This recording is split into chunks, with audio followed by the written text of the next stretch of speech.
మీ ఎలాంటి వ్యాపార ప్రకటనలకైనా వెంటనే మా ఛానల్ సంప్రదించండి. అందరికీ నమస్కారం. నేను శిరీష. ప్రస్తుతం మనతో పాటు ఉన్నారు ప్రముఖ ఆధ్యాత్మికవేత్త జ్యోతిష్య పండితులు రామ్ దాస్ శర్మ గారు. గురుగారితో మాట్లాడదాం. నమస్కారం గురుగారు. నమస్కారం గురుగారు, విశేషంగా ఈ మే మాసంలో మేష రాశి వారికి ఎలా ఉండబోతుంది అంటారు? ఈ మాసం అంతా ఎలాంటి జాగ్రత్తలు తీసుకోవచ్చు అంటారు? ముఖ్యంగా ఈ మాసంలో వీరికి గ్రహ గోచారం ఎలా ఉంటుంది అంటారు? జ్యోతిష్య శాస్త్రంలో గోచారానికి కొంతవరకు ప్రాధాన్యం ఉంది, పూర్తిగా కాదు. ఎంతవరకు అంటే గోచారాన్ని మన వ్యక్తిగత జాతకంతో కలిపి చూసుకోవాలి. ఇప్పుడు సో గోచారం అనేది ఒక పెద్ద ఈవెంట్ని సూచిస్తుంది, చాలా పెద్ద ఈవెంట్ని సూచిస్తుంది. కానీ మనం వ్యక్తిగత జాతకంతో మిళితం చేసి చూసినప్పుడు మనకు స్పెసిఫిక్గా రిజల్ట్స్ వస్తాయి.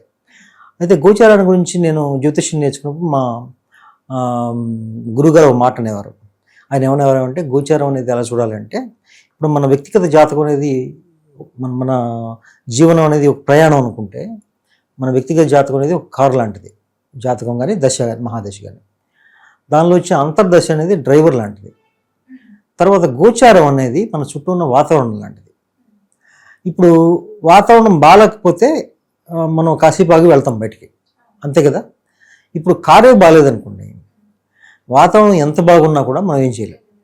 అంటే దాని అర్థం ఏంటంటే, ఇప్పుడు వ్యక్తిగత జాతకం బాగుంటే గోచారం అనేది ఎక్కువ ప్రభావం చూపించదు.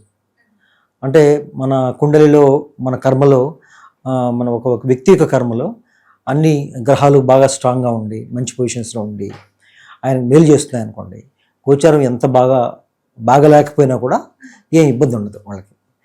అయితే గోచారం మామూలుగా శాస్త్ర ప్రకారం తీసుకుంటే వ్యక్తిగత జాతకాన్ని 60 నుంచి 70% తీసుకోవాలి, గోచారాన్ని కేవలం 30% మాత్రమే తీసుకోవాలి.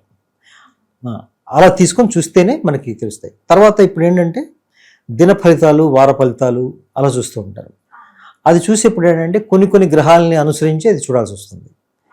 ఇప్పుడు గోచారం ఇప్పుడు మనం తీసుకున్నప్పుడు నెల ఫలితాలు తీసుకున్నప్పుడు, నెలలో వార ఫలితాలు తీసుకున్నప్పుడు మెయిన్గా ముఖ్యంగా మనం కన్సిడర్ చేసే గ్రహాలు ఏంటంటే, ఆ నెలలో ఏ గ్రహాలు అయితే రాశులు మారుతున్నాయో చూడాలి. తర్వాత చంద్రుడిని చూడాలి. ఎందుకంటే చంద్రుడు ప్రతి 2.5 రోజుకి ఒక రాశి మారుతారు. 2.5 రోజుకి 28 డేస్కి ఆయన పూర్తిగా అన్ని రాశుల్ని కంప్లీట్ చేసుకొని మళ్ళీ వేరే సైకిల్కి వస్తాడు. అలా ఉంటుంది. ఇప్పుడు మేషరాశి గురించి ఆలోచిస్తే ఇప్పుడు ఏమవుతుందంటే, మేషరాశి ఇప్పుడు ప్రస్తుతానికి ఏలినాటి శని నడుస్తుంది వాళ్ళకి. ఎందుకంటే రాశి వెనకనే శనేశ్వరుడు ఉన్నాడు. ఇప్పుడు ఏప్రిల్ 17వ తారీఖు మనకి జరుగుతుంది, అమావాస్య జరుగుతుంది. కాబట్టి ఇప్పటికి కొన్ని గ్రహాలు రాశులు మారి ఉన్నాయి. ఇప్పుడు ఏవి మారాయంటే, ఇప్పుడు శనేశ్వరుడితో పాటు కుజుడు, బుధుడు, చంద్రుడు కూడా ఆల్రెడీ మన వెనక్కి మీనరాశిలో కూర్చున్నారు. అలా ఇప్పుడు సూర్యుడు కూడా ఇప్పుడు ఈ మధ్యనే 2 రోజుల క్రితమే మేషరాశిలోకి వచ్చాడు. ఆయనతో పాటు శుక్రుడు ఉన్నారు. తర్వాత ఇప్పుడు దాదాపు సంవత్సరం నుంచి బృహస్పతి మిథున రాశిలో ఉన్నాడు, కేతువు సింహరాశిలో ఉన్నాడు. ఇది పూర్తిగా చక్రం చూస్తే చెప్పే గోచారం. వీళ్ళకి ఈ నెలలో ఎలా ఉంటుందంటే, ఇప్పుడు వార నెలలో తీసుకొని చెప్తాను, ముందు నెలలో ఎలా ఉంటుందో కూడా చెప్తాను.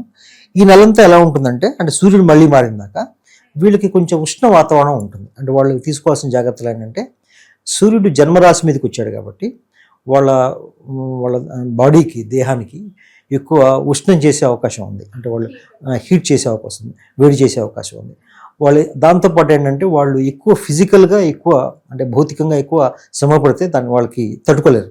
ఈ కారణం చేత తర్వాత ఏంటంటే, 3వ స్థానంలో బృహస్పతి వల్ల ఉండడం వల్ల వీళ్ళు చెప్పేది జనాలకు ఎక్కుతుంది, కానీ అయినా సరే జాగ్రత్త తీసుకోవాలి. ఎందుకంటే మేషరాశి వారికి బృహస్పతి 3లో ఉండడం వల్ల అంత మేలు చేయడు.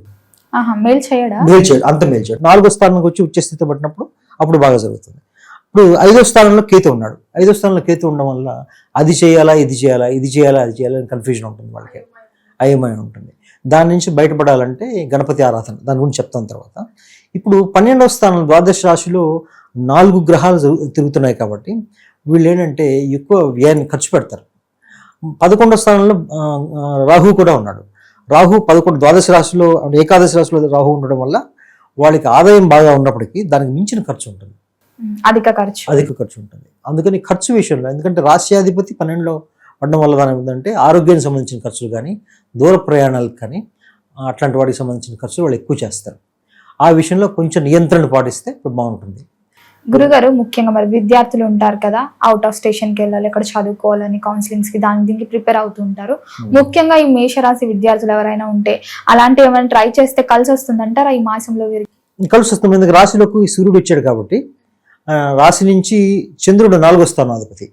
ఒక జాతక చక్రంలో విద్య అనేది 4వ స్థానం, హైయర్ ఎడ్యుకేషన్ అయితే 9వ స్థానం.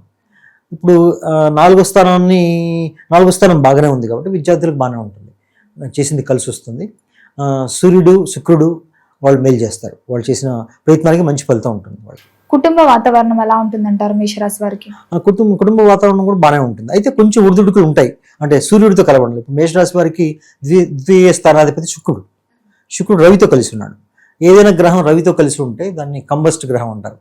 అంటే కంబస్ట్ అంటే దాని ప్రభావం ఎక్కువ చూపించదు. అంటే నా ఉద్దేశం నెగిటివ్గా ఏ ఎఫెక్ట్ లేకపోయినా సరే కొంచెం ఒడిదుడుకులతో పాటు ఓవరాల్గా బాగానే ఉంటుంది మేషరాశి వారికి. ఎవరైనా కొత్తగా వ్యాపారం స్టార్ట్ చేద్దామన్నా, పెట్టుబడులు పెట్టడం అన్నా ఈ మాసంలో కలిసి వస్తుంది.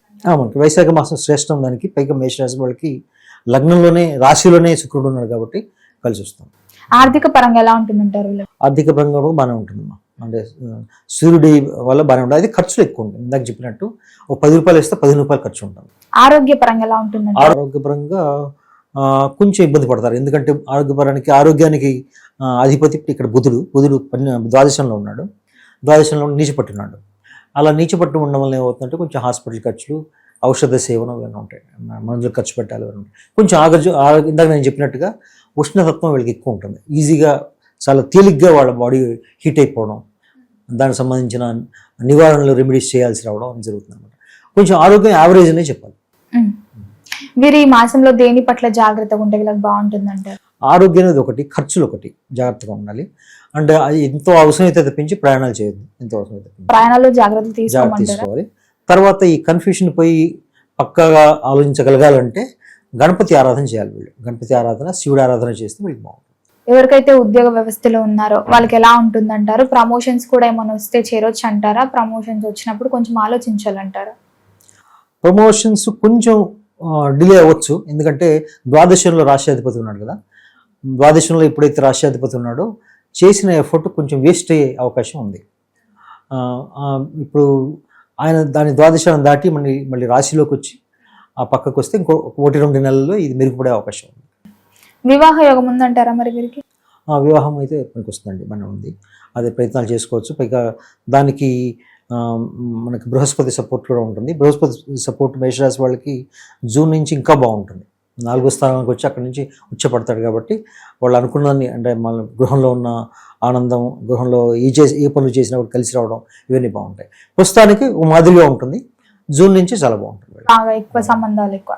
గురుగారు ముఖ్యంగా మరి ఈ మే మాసంలో మేషరాశి వారికి ప్రథమార్థం అంటే అమావాస్య ముందు బాగుంటుందా, అమావాస్య తర్వాత బాగుంటుంది? అమావాస్య తర్వాత కొంచెం బాగుంటుంది. ఎందుకంటే బృహస్పతి కర్కాటకం దగ్గరగా వస్తాడు కదా, అమావాస్య తర్వాత బాగుంటుంది. ఆ తర్వాత కుజుడు కూడా రాశి మారుతాడు కదా పాపం, శుక్రుడు కూడా మారుతాడు. శుక్రుడు 2వ స్థానానికి వస్తాడు కదా.